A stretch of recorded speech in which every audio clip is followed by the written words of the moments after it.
আজকে আলহামদুলিল্লাহ আমি এই কেন্দ্রে আমার ভোট প্রদান করলাম।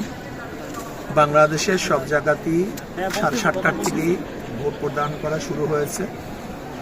আমি বাংলাদেশের জনগণকে অনুরোধ করব যে পুরানো বন্দোবস্ত পরিবর্তন করে ইসলামের পক্ষে, শরিয়ার পক্ষে, ইসলাম দেশ মানবতার পক্ষে সবাই হাত পাখা প্রতীকে একটা ভোট দেবেন।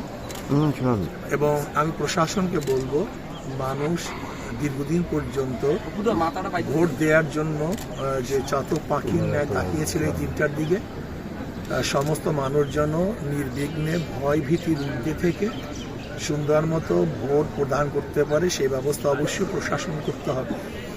আর একটা কথা হল এই, আমরা গতকালকে রাত্রেই দেখেছি বিভিন্ন জায়গায় বিভিন্ন কেন্দ্রে সংগঠন উঠেছে। আমরা চাই না আজকে বাংলাদেশে কোনো জায়গায় কোনো কেন্দ্রে অঘটন ঘটুক, মারামারি, কাটাকাটি, হানাহানি, দখলদারি এটা না হোক।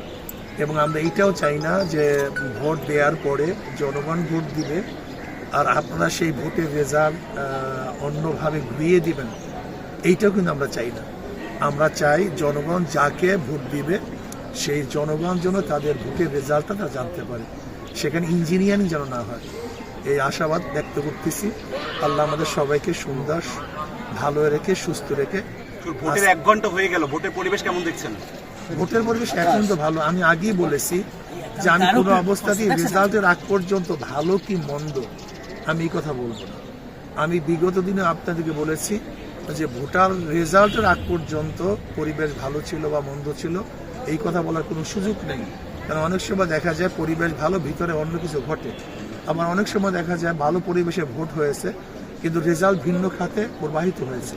এরকম বাংলাদেশে বহুত ঘটনা ঘটেছে।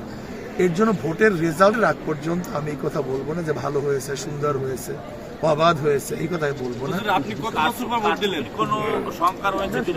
হ্যাঁ, আমি তো আগেই বলছি অবশ্যই কারচুপির সম্ভাবনা আছে, অবশ্যই কারচুপি হতে পারে। আমরা চাই ইনশাআল্লাহ সুন্দর পরিবেশ দুধার চকলেটে একাকার হয়ে ওঠা প্রাণ লেয়ার সম্পর্কের মিষ্টি ম্যাজিক।